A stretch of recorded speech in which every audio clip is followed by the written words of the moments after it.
আসসালামু আলাইকুম। নয়াদিগন্তের টপ নিউজে আপনাদের স্বাগত জানাচ্ছি আমি শাহানা জাহান। আজকে টপ নিউজের শিরোনাম, খেলাপির আগুনে জ্বলছে অর্থনীতি।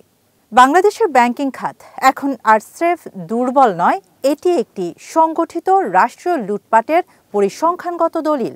বাংলাদেশ ব্যাংকের সর্বশেষ হিসেব বলছে মাত্র ৬ মাসে দেশে খেলাপি ঋণ বেড়েছে ২,২৪,০০০ কোটি টাকা। সেপ্টেম্বর শেষে মোট খেলাপি দাঁড়িয়েছে ৬,৪৪,০০০ কোটি, যা সব বিতরণকৃত ঋণের ৩৫% বেশি। অর্থনীতিবিদদের স্পষ্ট ভাষায় এটা ব্যাংকিং ব্যর্থতা নয়, রাষ্ট্রীয়ভাবে সুরক্ষিত অর্থনৈতিক অপরাধ। অনুসন্ধানে বেরিয়ে এসেছে, আওয়ামী লীগ সরকারের সময় ব্যাংকিং ব্যবস্থা ছিল কার্যত একটি লুটের যন্ত্র।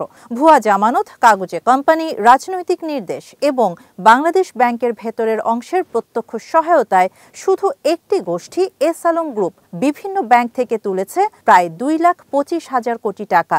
বিশেষজ্ঞদের ভাষায় এসব ঋণ নয়, এগুলো অর্থ পাচারের কভার স্টোরি। কিন্তু ভয়াবহতা এখানেই শেষ নয়। বছরের পর বছর যেসব ঋণ বাস্তবে খেলাপি ছিল, সেগুলোকে কৃত্রিমভাবে মানসম্মত দেখানো হয়েছিল। পুনঃতফসিল ছিল একটি প্রাতিষ্ঠানিক জালিয়াতি ব্যবস্থা। মাত্র ৯ মাসে খেলাপি ঋণে প্রায় ৩ লাখ কোটি টাকা হঠাৎ বৃদ্ধি। আসলে এটি নতুন খেলাপি নয়, পুরনো লুটপাটের গোপন হিসাব ফাঁস। আইএমএফের চাপে বাংলাদেশ ব্যাংক যখন পুরনো কঠোর শ্রেণীকরণ নীতিমালা ফিরিয়ে আনলো, তখনই আসল চিত্র সামনে আসতে শুরু করে।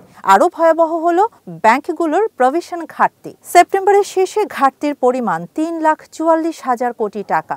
অর্থনীতিবিদদের সরাসরি ভাষায়, কাগজে ব্যাংক চলছে, বাস্তবে বহু ব্যাংক ইতোমধ্যে দেউলিয়া।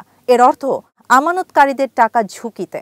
সরকারি বেইল আউট ছাড়া খাত টিকে নেই, বড় বিনিয়োগ থমকে আছে, বেসরকারি কর্মসংস্থান কমছে, অর্থনীতি এগোচ্ছে একটি নীরব আর্থিক ধসের দিকে। অনুসন্ধানে দেখা যায়, একটি রাজনৈতিক ব্যবসায়ী আমলা সিন্ডিকেট ব্যাংক পরিচালনা দখলে নিয়ে নিয়ন্ত্রকদের অকার্যকর করে রেখেছিল। খেলাপিদের উন্নয়ন অংশীদার হিসেবে প্রচার করা হয় অপরাধকে বৈধতা দেওয়ার জন্য।